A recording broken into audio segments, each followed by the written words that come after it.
Santa Clara is not sitting around in wait-and-see mode. This is prove-it mode. Osa Odighizuwa showed up sounding like a player who finally feels unlocked, and that goes straight to the identity of this 49ers defense. Then you have a championship veteran still out there on the market, and that brings up an uncomfortable depth question. We also have Tom Pelissero standing up for Lynch and Shanahan, and Marques Sigle facing that second-year test. If you live and breathe the Niners with me, subscribe right now. Because today is about pride, pressure, and answers. And it begins with Osa Odighizuwa, because fans can sense this type of thing immediately. When a player speaks with relief, that is not empty talk. He did not sound like someone who changed jerseys. He sounded like a guy who sees a door opening. On Richard Sherman's podcast, Osa said he is excited about the scheme, that he sees tools he will be allowed to use to make plays against the run. And then he delivered that powerful line about feeling like some handcuffs are being taken off. To me, that is the entire story right there. Because a contender's defense cannot afford to be predictable. It cannot just line up, fire forward, and hope raw talent solves everything. Talent matters, absolutely. But when an offense knows exactly what is coming, every single inch becomes a battle. And Osa explained it honestly.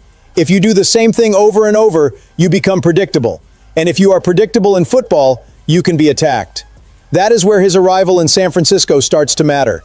The promise inside Raheem Morris's system is using that versatility with more freedom. Attacking is still the foundation, but disguise is the difference maker. Look like you are exploding in one direction, then give the blocker something else. Make him freeze for half a second. And in the trenches, half a second is almost an open invitation to destroy the play. Osa said that in his very first defensive line meeting with the 49ers, they were already talking about new techniques and responsibilities for 2026. That is not small. That tells you this coaching staff is trying to unlock something in a player who believes the best version of himself still has not fully been shown. And yes, he also discussed the electrical substation near the practice facility. John Lynch said back in March that the independent study showed the workplace was safe, but Osa admitted the topic crossed his mind when he found out he had been traded. Still, his response was grown up and mature.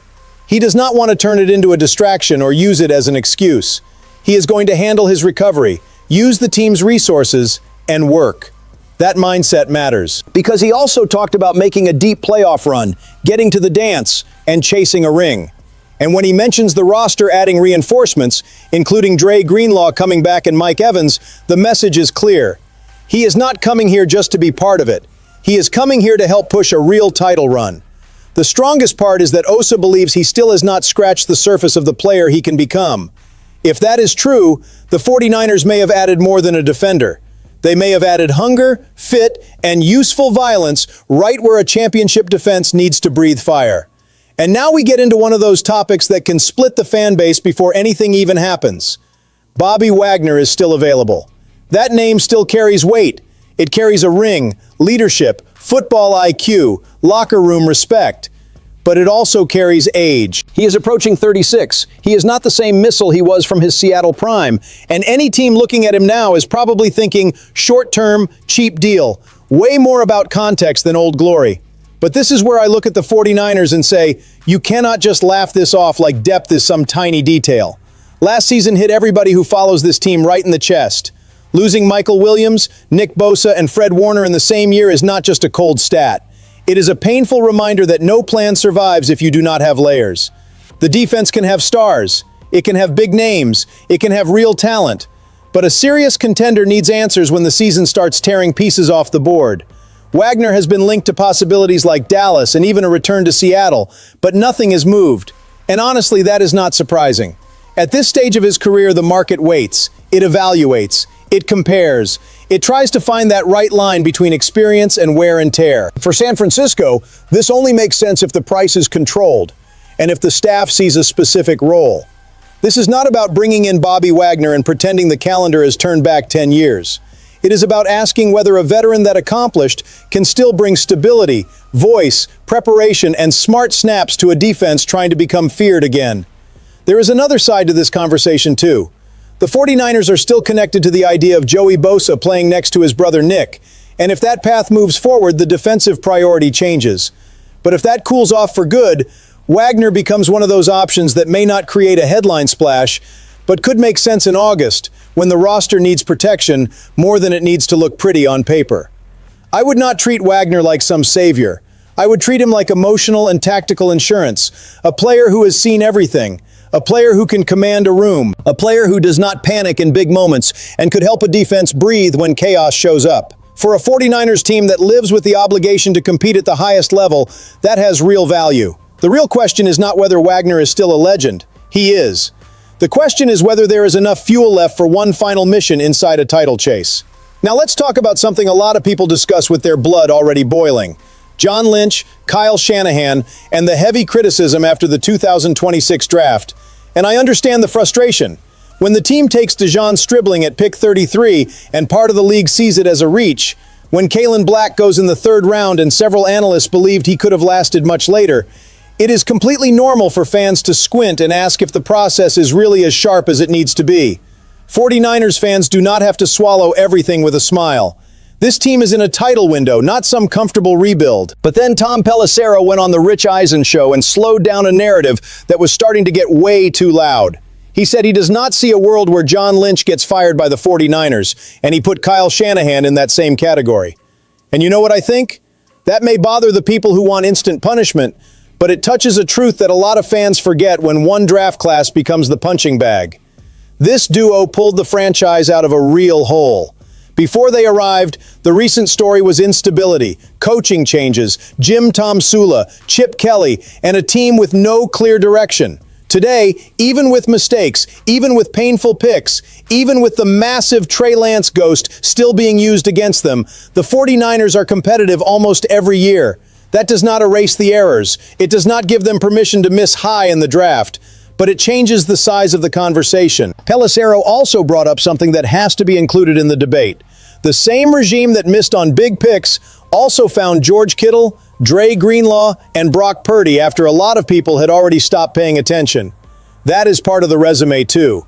You can not only use the ugly page of the report and pretend the good page never existed. The pressure still has to continue. Lynch and Shanahan need to hit more often early in the draft, especially when the roster is expensive and every cheap pick is gold. But calling for everything to be blown up right now would act like winning stability has no value at all. And this is where I want to feel the temperature of the faithful. Do you still fully trust Lynch and Shanahan? Or did this 2026 draft create a crack that needs to be watched all year? Because I defend the 49ers with everything I've got, but defending them also means demanding that a contender stop wasting good ammo. And the final story today lands in a spot that feels small until you remember how much the secondary decides big games. Marques Sigle. His start last year felt like an unexpected spark. A fifth-round pick comes in, gets on the field, starts the first 7 games, and gives you that feeling that maybe the 49ers found hidden value again. But the NFL is brutal. It studies, it tests, it finds the target. And once offenses started seeing Sigle as the place they could attack, the story changed. He went to the bench, and now year 2 becomes a real maturity test. But I do not buy the lazy idea that getting benched as a rookie means failure. For a safety pick that late, playing early already shows something caught the team's attention. The key is understanding what usually happens with players in this type of profile. Since 2012, there have been 17 safeties picked after number 100 who had more than 15 tackles as rookies, but played fewer than 500 snaps. That is exactly this territory.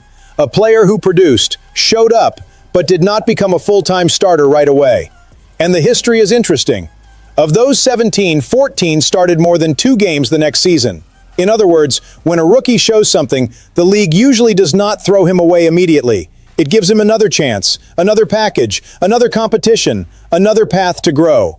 But only 4 became full-time starters in year 2.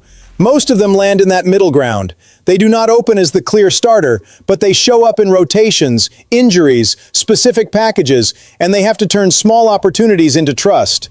That is where Sigle has to be honest with himself. He probably should not open the season as a starter, but he could get back into the mix sooner than many think.